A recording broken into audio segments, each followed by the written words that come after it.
যার আছে সে তো দেয় না, যার কিছু থাকে না সে দেওয়ার জন্য কাঁদে।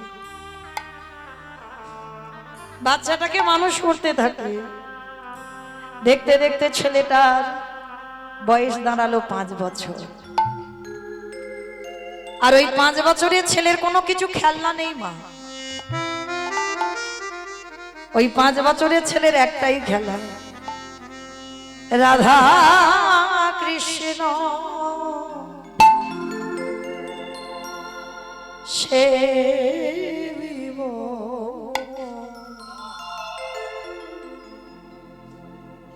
পারলাম না তো মা আমাদের ছেলেদের মানুষ করতে। আমাদের ছেলেদের কত কিছু খেলনা, আবার একটা মোবাইল দিলে যেন ভালো হয়। কিন্তু আজকের ওই যে 5 বছরের ছেলে যে বাবা মা দুজনকে হারিয়েছে, তার একটাই খেলা, সে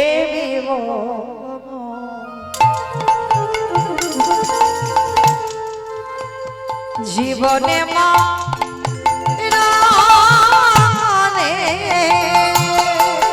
রাধা কৃষ্ণ সে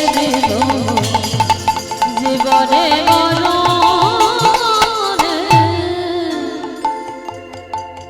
ওগো যে স্থানে লীলা করে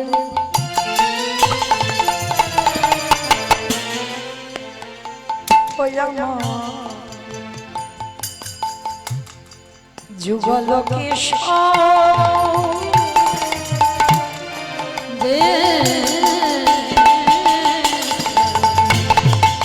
লীলা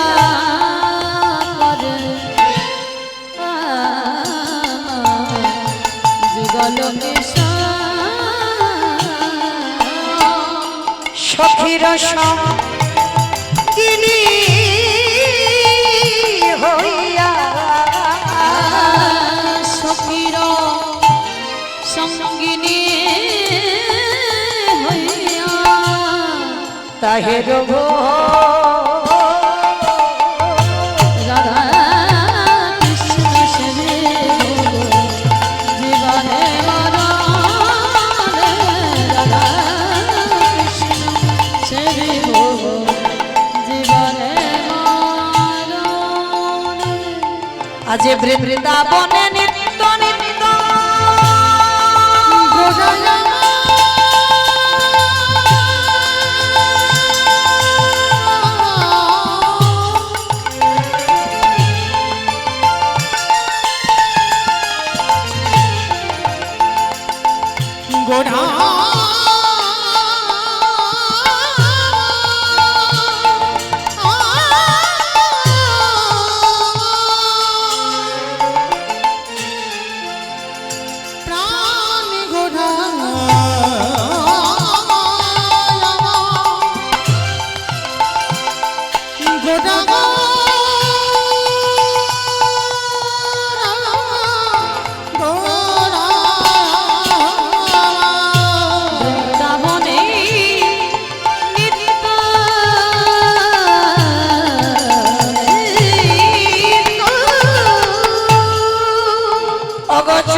আমি ওই চরণে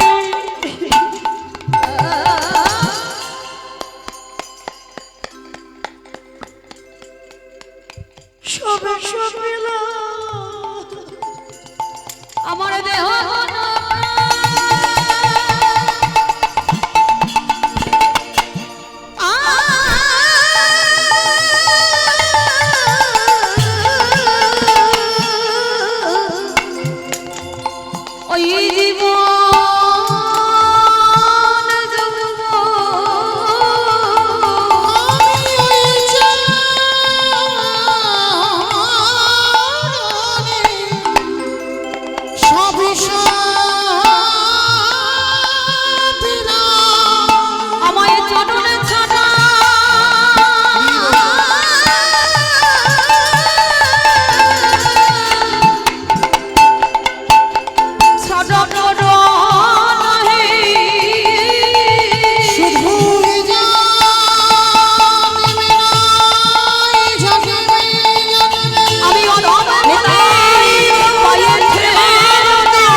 আমায়রা কিরকম পরীক্ষাটা দেখো।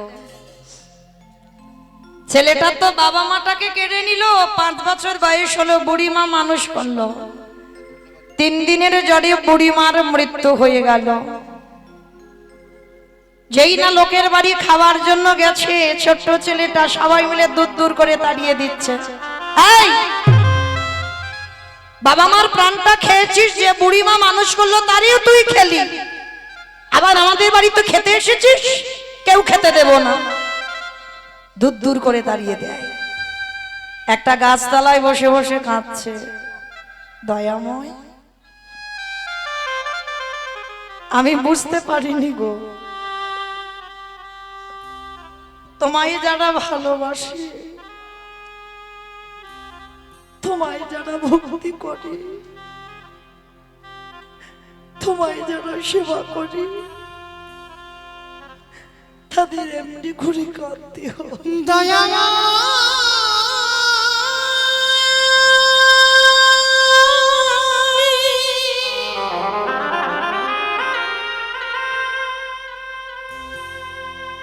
যে জন্য তোমায় ভালো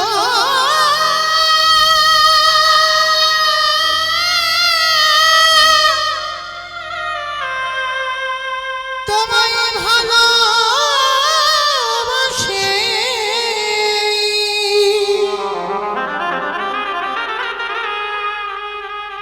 তারে দিয়ে মেনে করে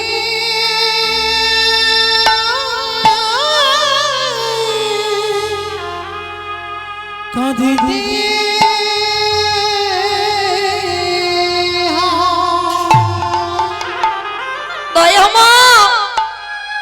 আমি যদি একবারে জানতে পারতাম তোমাকে ভালোবাসলে এত কষ্ট পেতে হয়।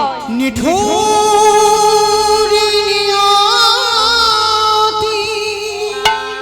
কেন সব কিছু কেড়ে নিলে? কেন দিয়েছ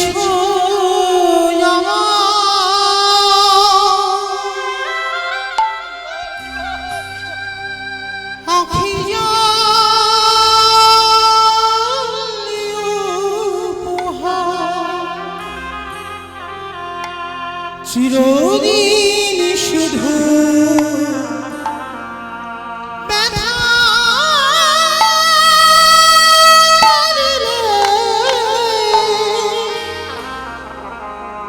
দিলে না তো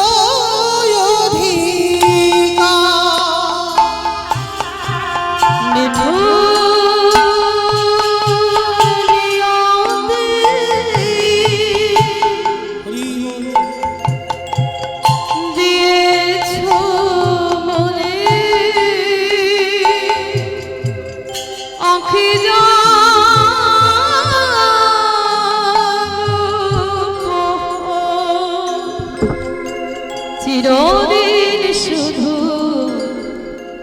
ব্যথা দিলে,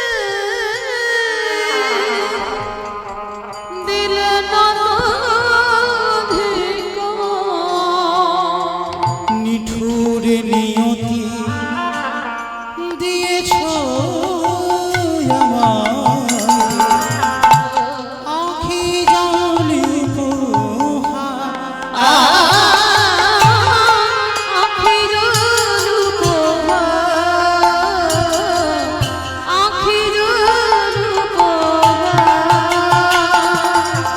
ব্যথা দিয়ে তুমি যদি সুখ পাও, প্রভু যত ব্যথা তুমি আমায়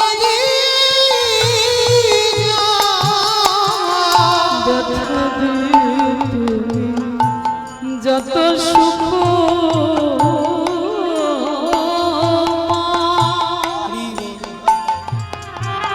যত ব্যথা তুমি আমায়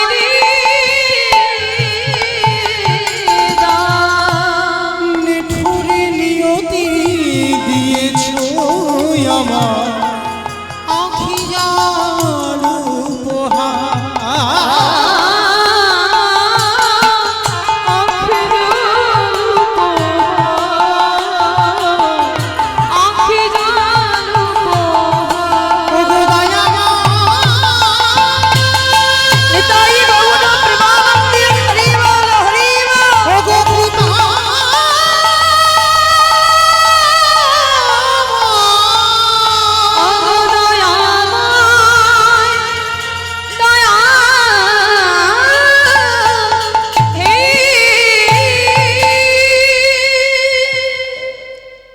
ছোট্ট ছেলেটার যে বুড়িমা মানুষ করলো সেও চলে গেল চিরজনবীর।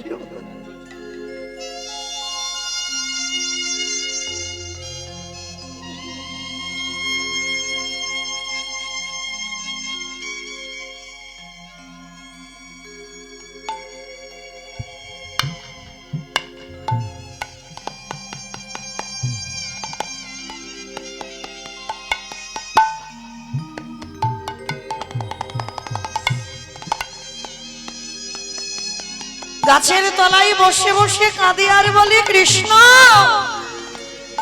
তোকে ভালোবাসলে এত কষ্ট পেতে হয়, দুঃখ পেতে হয়, যদি জানতাম আমি কোনোদিন ভালোবাসতাম না। মনে রাখতে হবে মা, কৃষ্ণ ভক্ত যারা হয় তারা কোনোদিন ধনী অট্টালিকাতে থাকে না। তাকিয়ে দেখেন জমিদার লালা বাবুর দিকে। বড় লোক বলা ভুল হবে, জমিদারি ত্যাগ করে কৃষ্ণ পাবার লালসায় একটা কথাই সংসার ত্যাগ হয়ে গেল।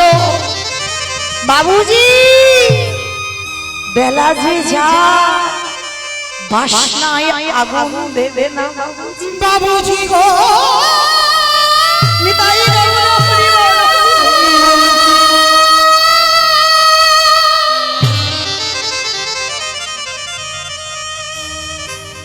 বেলা যে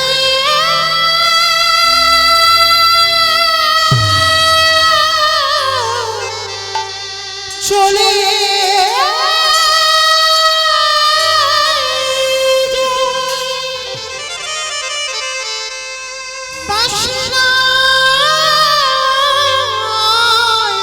আর সময় রে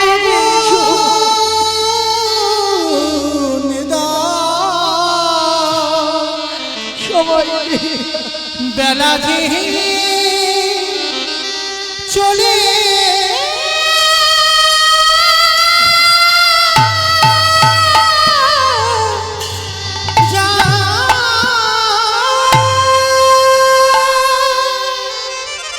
মনে রাখতে হবে বাবা, এই জগতে যত ধন সম্পদ থাকে না কেন কেউ ধনী নয়। শুধু ধন থাকিলে টাকা পয়সা যাদের আছে তারা ধনী নয়।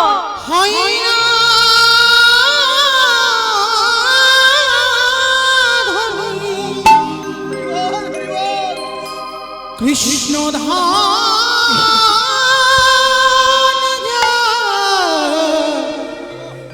নাই হিয়া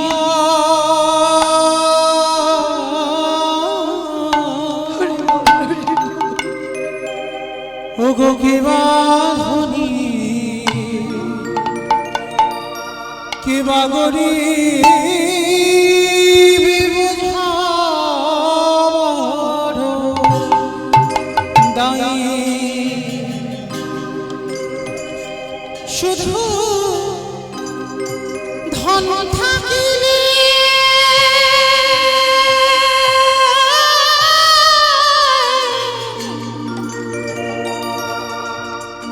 হয় না ধনী। কৃষ্ণ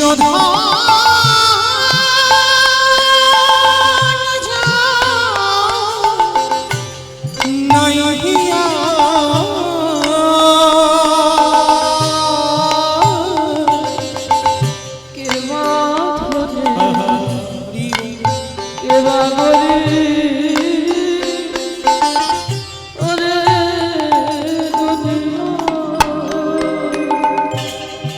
কৃষ্ণ ধন যা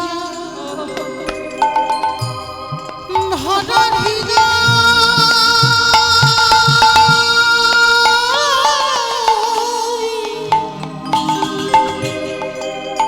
সে যে বড়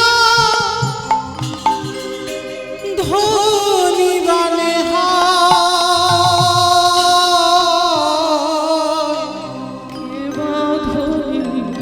তার সাথে কি তুলনা হয় সারা বিশ্বময়। ওগো তার সাথে কি তুলনা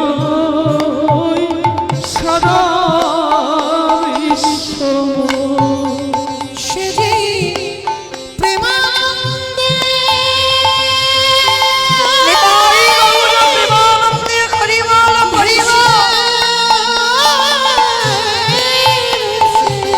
সেদিন প্রেমানন্দে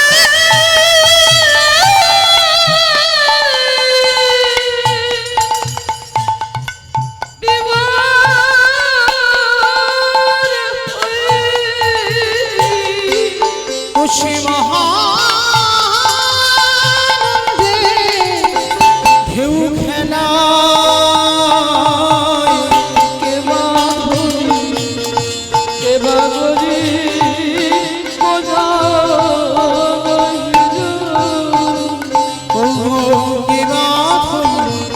কে বাগরি হওনা যত উজিরি রাজা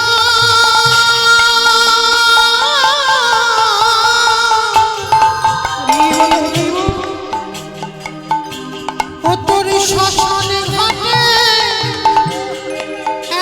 একই সাজা বুঝবি সেদিন তোর কেমন মজা তারে দুনিয়া রে বুঝবি সেদিন কেমন মজা তারে দুনিয়া তাই সবাই থাকতে তার নামটি ধরে তাই সময় থাকতে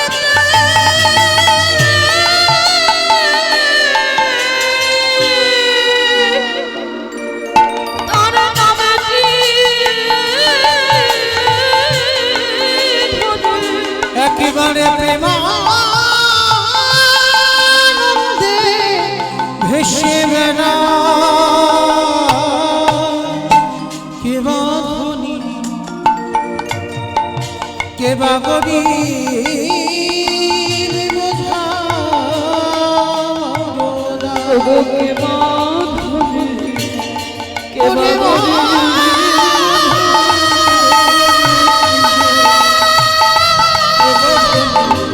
কে বাঁধবি ওরে কে বাঁধবি ওরে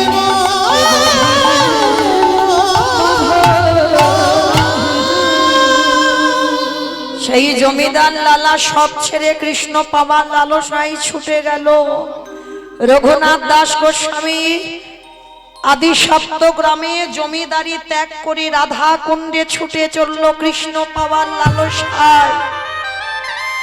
নরোত্তম দাস ঠাকুর জমিদারের ছেলে হয়ে কৃষ্ণ পাবার লালসায় ছুটল বৃন্দাবন।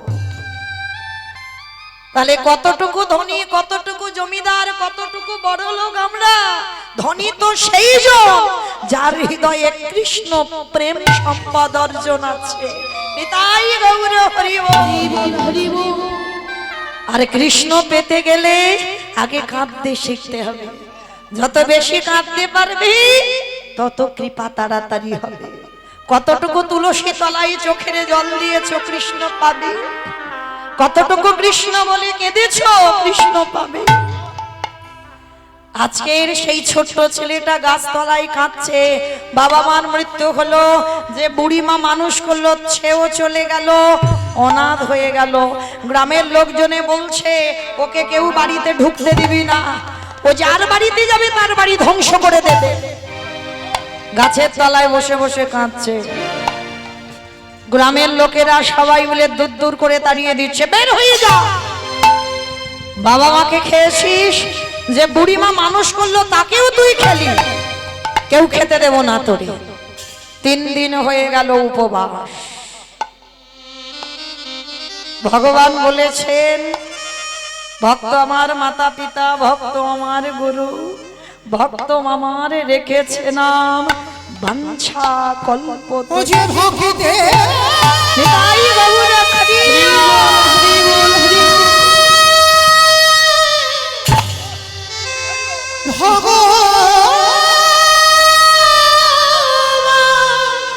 ও যে ভক্ত ছাড়া রহিতে না রে। তাই তো যুগে যুগে ভক্তির কাছে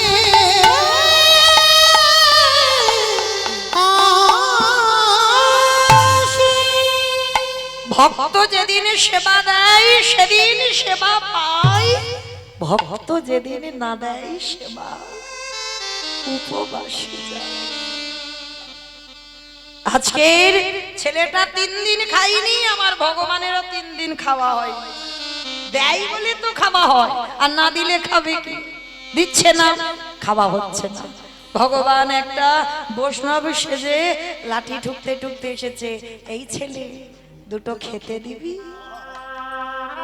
হায় রে, যে নিজের পেটের ভাত 3 দিন জোগাড় করতে পারিনি, তার কাছে ভগবান দাঁড়িয়েছে। এটা বাস্তব বাবা, যার আছে ভগবান তার বাড়ি যাবে না, আর যার কিছু নেই, যে দিনহীন পথের ভিখারি কাঙাল, তার ঘরে ভগবান আগে গিয়ে দাঁড়ায়। তো আজকের যেই না গিয়ে দাঁড়িয়েছে, তো ছোট্ট ছেলেটা বলছে, হায় হায় হায় হায় গো, আমি নিজে 3 দিন খাইনি, আমি তোমারে খেতে দেব কি? সে কি রে, ভগবান জানো না জেনে জেনে না জানার ভান করছে। শোন, তুই তো 3 দিন খেতে পাসনি, একটা কাজ কর, ওই দূরে দেখা যাচ্ছে রামানন্দ স্বামীর আশ্রম, যা আজকে থেকে ওই রামানন্দ স্বামীর আশ্রমে তুই থাকবি। ছোট্ট ছেলেটার আনন্দ, ছুটতে ছুটতে গিয়ে গুরুচরণে আছাড় খেয়ে পড়েছে। গুরুদেব বলে উঠলেন, আরে পা ছাড়, পা ছাড়, পা ছাড়। আরে কে তুই? কোথা থেকে এসেছিস? এতটুকু ছেলে, দুধের বালক, নাম কি, থাকিস কোথায়, বাবা মাকে, বাড়ি কোথায়? অনেক প্রশ্ন। ছোট্ট ছেলেটার একটাই উত্তর, আমি অনাথ। ও, এই জন্য আমার পা দুটো জড়িয়ে ধরলি? তো শোন, আমার আশ্রমে থাকতে গেলে তোকে কটা নিয়ম মানতে হবে। বলো গুরুদেব, কি মানবো? শোন, তোকে মুষ্টি ভিক্ষা করতে হবে। কারোর বাড়িতে গিয়ে হাত পেতে কিন্তু কিছু চাইবি না। রাস্তা দিয়ে যাবি, 3 বাড়ি থেকে 3 জন মা দরজা থেকে বেরিয়ে এসে যদি মুষ্টি ভিক্ষা দেয়, সেই মুষ্টি ভিক্ষা করে আমার প্রভুর জন্য তুই রন্ধন করে দিবি। পারবি? পারবো, পারবো গুরুদেব। তবে মনে রাখবি, যেদিন ভুল করবি, অন্যায় করবি, সেদিন আমি তোকে গলা ধাক্কা দিয়ে আশ্রম থেকে বের করে দেব। দিন যায়, মাস যায়, বছর যায়, দেখতে দেখতে ভগবান মনে মনে ভাবলো, আর একটু যাচাই করতে হবে, দেখতে হবে ও আমার ভক্ত না আমার নকল। দেখি একবার। ভগবান ডাক দিল, পবন দে, বরুণ দে, ইন্দ্র দে, তোমরা এমন করে ঝড় বৃষ্টি তোলো যেন ও ছেলে আর বাইরে বেরোতে না পারে। তবে মনে রেখো, যেন আমার ভক্তের অঙ্গে আঘাত না লাগে। প্রচুর ঝড় বৃষ্টি, বজ্রপাত, বড় বড় গাছ ভেঙে ভেঙে পড়ছে। সেই সময় গুরু রামানন্দ ডাক দিয়েছে, এই ছেলে, এখনো বসে আছিস? মুষ্টি ভিক্ষায় যাবি না? গুরুদেব, গুরুদেব, এই ঝড় বৃষ্টি, কত মেঘাচ্ছন্ন আকাশ, মনে হচ্ছে কত রাস্তা অবরোধ হয়ে গেছে, কে আমাকে দেখতে পাবে, কে আমায় ভিক্ষা দেবে? দূর হয়ে যা। আমি তোকে বারবার বলেছিলাম আমার কথা অবজ্ঞা করবি না, মুষ্টি ভিক্ষা করে দিতে হবে। যাচ্ছি, যাচ্ছি গুরুদেব, আমি এক্ষুনি যাচ্ছি। ওই ঝড় বৃষ্টি মাথায় করে নিয়ে ছেলেটা বেরিয়ে পড়ল। কিন্তু যখন আকাশে প্রচুর ঝড় বৃষ্টি হয়, কোনো মা কি ঘর থেকে বাইরে বেরোয়? বেরোয় না। সারা গ্রাম ঘুরলো, কোনো মা মুষ্টি ভিক্ষা দিল না। ছেলেটা মনে মনে চিন্তা করলো, ওই তো জমিদার মার বাড়ি, ওই মা তো রোজ আমার ডাকে, আমি যাই না, কিন্তু গুরুদেব তো আশ্রমে আছে, গুরুদেব কি আমায় দেখতে পাবে? যাই, আমি ওই জমিদার মার কাছ থেকে কিছু চাল ডাল চেয়ে আনবো। এটাই হলো ছেলেটার জীবনে সব থেকে বড় কাজ। কারণ ও ছেলে বুঝতে পারলো না যে গুরুদেব রামানন্দ স্বামী যোগী পুরুষ। আশ্রমে থাকলে কি হবে, ধ্যানা যোগে বসে ত্রিনয়নে সব দেখতে পেয়ে যায়। জমিদার মার কাছ থেকে চাল ডাল এনে রন্ধন করে গুরুদেবের হাতে তুলে দিল। গুরুদেব যেমন ভোগ লাগায় আজও লাগিয়েছে। দরজা বন্ধ করে গুরুদেব বাইরে সেরে ধ্যানস্থ হয়েছে। প্রতিদিন গুরু রামানন্দ দেখে যে শিষ্য বসে বসে আমার ভগবান প্রসাদ পাচ্ছে, কিন্তু আজকে ধ্যানা যোগে দেখলো আমার ভগবান আসনে বসছে না। কি ব্যাপার, আমার প্রভু আসনে বসছে না কেন? ও মনে হচ্ছে আমার সেবায় কোনো ত্রুটি হয়েছে। ডালাটা বের করে এনে বাদ দিয়ে নতুন করে পারস সাজিয়েছে, আবার নিবেদন করেছে, আবার ধ্যানা যোগে বসেছে। ভগবান প্রসাদ পাচ্ছে না। প্রশ্ন করলো রামানন্দ স্বামী, এত বড় সাধক ছিল, প্রভু আজকের আসনে বসে তুমি প্রসাদ পাচ্ছ না কেন? দৈববাণী বলল ভগবান, রামানন্দ তুই প্রতিদিন মুষ্টি ভিক্ষা দিস বলে আমি তোর আশ্রমে প্রসাদ পাই, কিন্তু আজকে তোর শিষ্য ঘোর অন্যায় করেছে। অযাচিতভাবে লোকের বাড়ি থেকে হাত পেতে চেয়েছে, আর সেই চাওয়া দণ্ড আমার জন্য রন্ধন করে দিয়েছে। তুই জানিস না যে একবার সন্ন্যাসী হয়ে যায় তার গৃহস্থের প্রসাদ পাওয়া নিষিদ্ধ। তাই আজকের পর থেকে তোর এই আশ্রমে আমি আর প্রসাদ পাবো না। গুরুদেব রেগে গিয়ে ডাক দিল, এই ছেলে এদিকে আয়, আগে শেষে এদিকে আয়। ছোট্ট বাচ্চা এসে বলছে, গুরুদেব গুরুদেব আমায় ডেকেছো, সত্যি করে বল তুই মুষ্টি ভিক্ষায় গিয়েছিস? আর দেখবেন বাবা, যারা ছোট বাচ্চা তারা মিথ্যাটা আগে বলে না, সত্যি আগে বলে ফেলে। ছোট্ট বাচ্চা বলে উঠল, গুরুদেব গুরুদেব জানো এই মেঘাচ্ছন্ন বৃষ্টি পড়ছে, আমাকে তো কেউ মুষ্টি ভিক্ষা দেয়নি। আর জানো গুরুদেব, আমি এক জমিদার বাড়িতে গিয়ে আমি অনেক চাল ডাল এনেছি, আর যা এনেছি আমাকে এক সপ্তাহের ভিক্ষায় যেতে হবে না। অপদার্থ, তোর এত বড় স্পর্ধা, তুই গুরু বাক্য লঙ্ঘন করেছিস, গুরুদেবের ভজন নষ্ট করেছিস, গুরুদেবের ভজন থেকে সরিয়ে দিয়েছিস। আমি এই মুহূর্তে বেরিয়ে যা, আমার আশ্রম থেকে তুই এক্ষুনি বেরিয়ে যা। গুরুদেব গুরুদেব আমি বুঝতে পারিনি গুরুদেব, বিশ্বাস করো আমাকে তাড়িয়ে দিলে আমি কোথায় থাকবো? আমার তো কেউ নেই, আমি কোথায় যাব?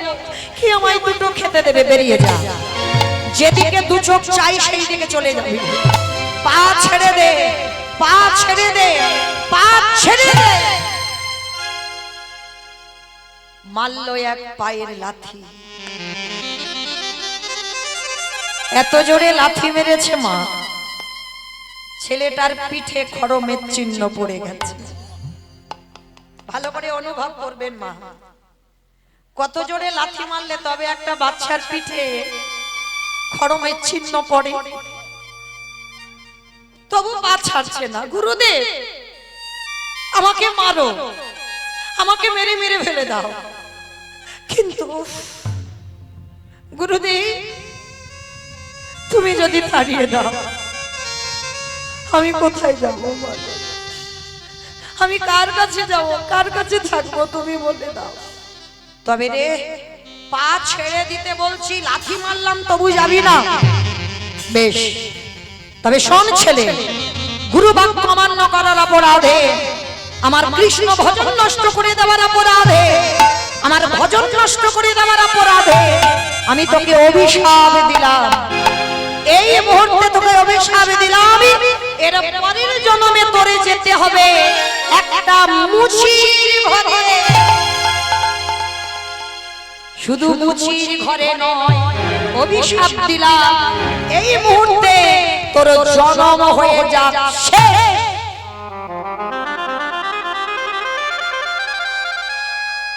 5 বছরের ছেলে। কতটুকু ছেলে, এতক্ষণ গুরুচরণ ধরেছিল, আর যেই না অভিশাপ দিল তোর মুচির ঘরে যেতে হবে, পাটা ছেড়ে দিয়েছে।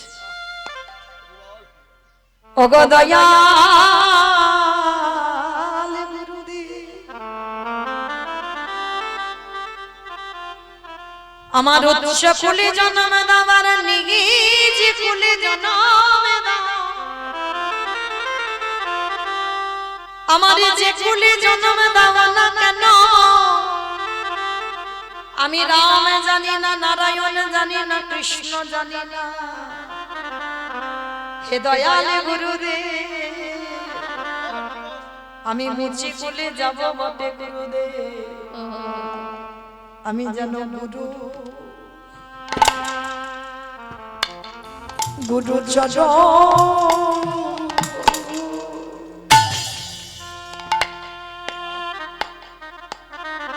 গুরু চরণ ভুলে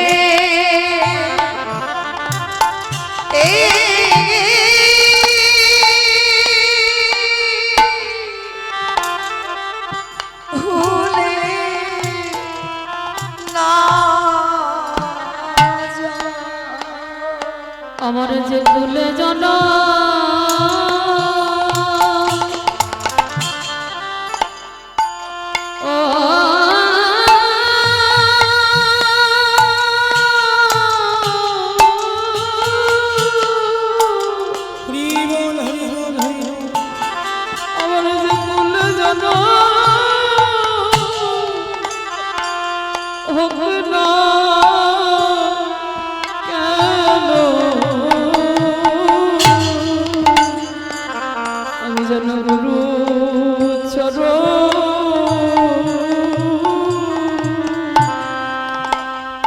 চরণে ভুলে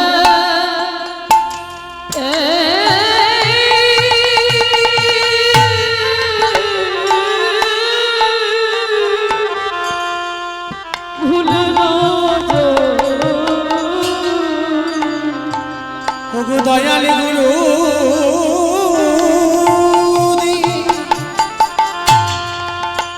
তোমার ওই চরণে আমার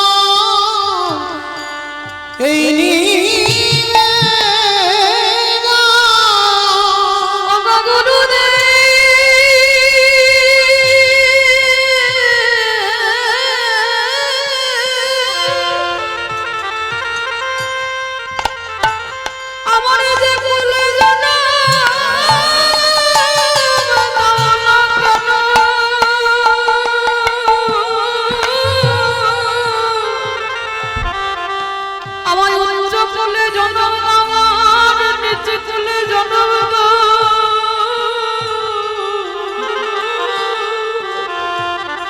শুধু এই আশীর্বাদ করো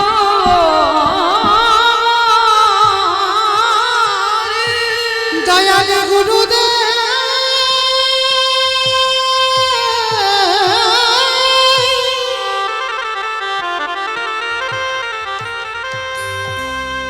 আমার জন্মে হলো না গো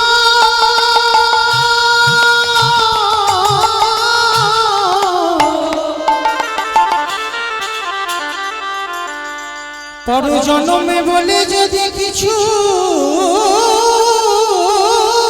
থাকে, ওগো গুরুদেব আমি নিবেদন জানাই রাখি,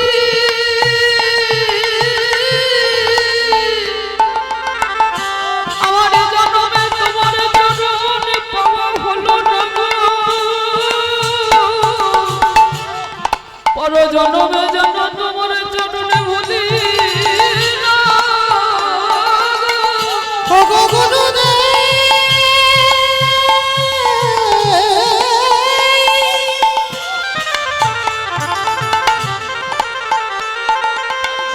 যে ভুলে জানা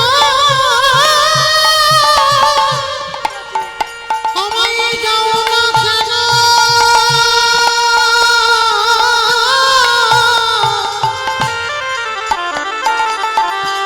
সেই জন্মে পেয়ে গুরু চরণ জানা আমি ভুলে ভুলে না। গুরুদেব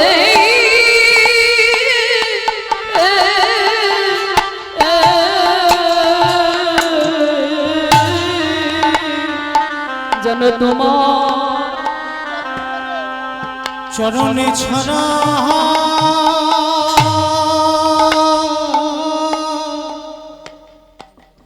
ছড়া পড়ো ও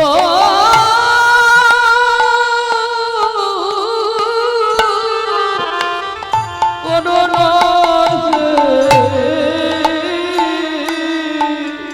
তোমারই ওই চরণে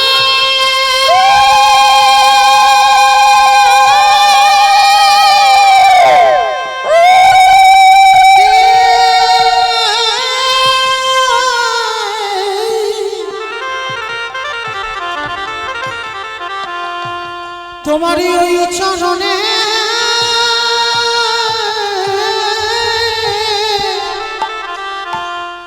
আমি জানাই রাখলাম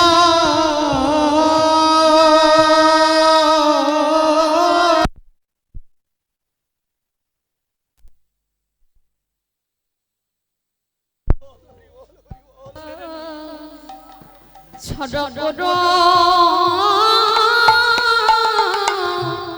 করোনা তোমারই ওই চরণে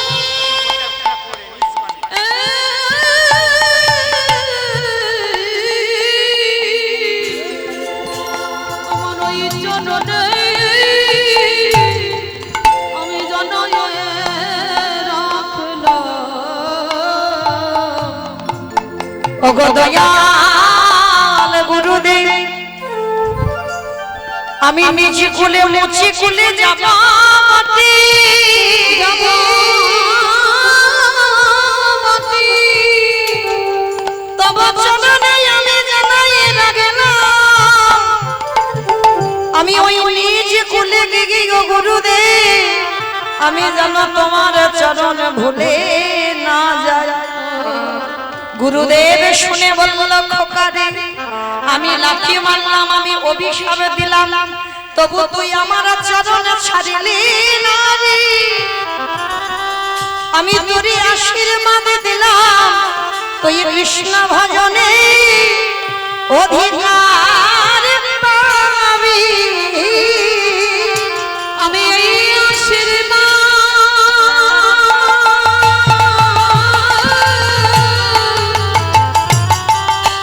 করে রাখলাম অতি কৃষ্ণ ভজন অধিকার পাবি।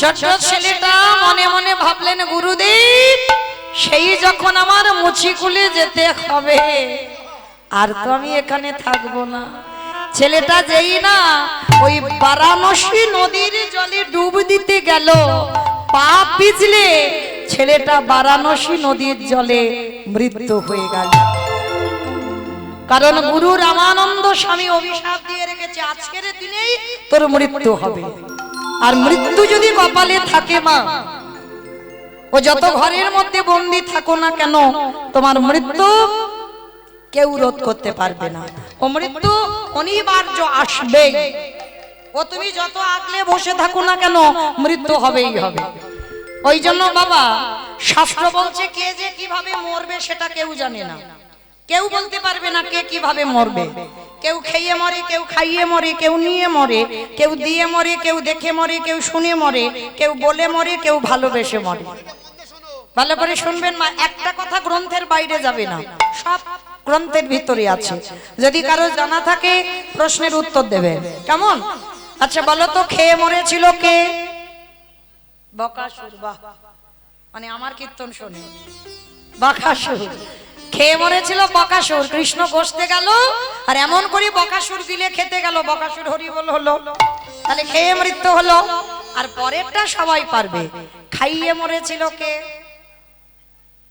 হতো না স্তনে বিষ মাখালো কৃষ্ণ এমন করে টান দিল 6 দিনের ছেলে পুতনা বধ হলো তাহলে খেয়ে মরলো খাইয়ে মরলো নিয়ে মরেছিল কে আমি অপশন দেব আপনারা খুঁজে বের করবেন রামায়ণ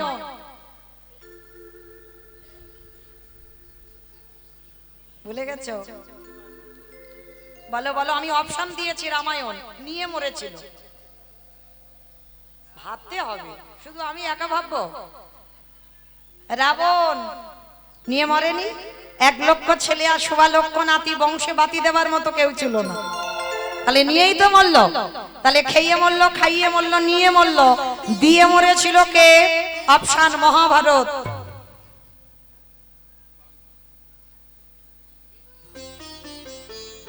কর্ণ কবচ কুণ্ডল দিল না, ওই জন্য তো কর্ণবধ হলো কুরুক্ষেত্রের মাঠে, না হলে হতো না।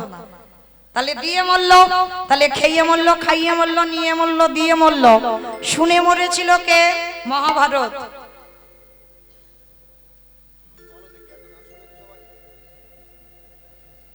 ভুলে যাচ্ছ? অশ্বত্থামা হতমানি ইহায় আমি সত্য জানি, ইতি গজ পড়ে গেল না, ইতি গজ পড়ে গেল রানে। অস্ত্রগুরু দ্রোণাচার্য পুত্রের মৃত্যু সংবাদ শুনে মরল না, বললো তো? তাহলে খেয়ে মরল, খাইয়ে মরল, নিয়ে মরল, দিয়ে মরল, শুনে মরল, বলে মরেছিল কে? দক্ষ রাজার 60টা মেয়ে ছিল, তার ভিতরে একজন সতী। দক্ষ যজ্ঞ হয়েছিল, সব জামাইকে বলেছিল, কিন্তু আমার বাবা শিবকে বলেনি। শিবহীন যজ্ঞ। সতী বিনা নিমন্ত্রণে বাপের বাড়ি এসে বলল, বাবা তুমি সব জামাইকে বললে, আর আমার স্বামীটাকে কেন বললে না? বলে বলবো না। কেন বলবে না? বলে আরে তোর স্বামীকে বললে আমার যজ্ঞটা ভণ্ড হবে। কেন? ও বেটা ভূত পেত্রে নিয়ে আসবে, এই জন্য বাবাকে নিমন্ত্রণ করেনি। আর সতী বিনা নিমন্ত্রণে এসে অপমানিত হলো, আর অপমানিত হয়ে সতী প্রতিনিন্দা শুনে নিজে অগ্নিতে দেহ ত্যাগ করেছিল।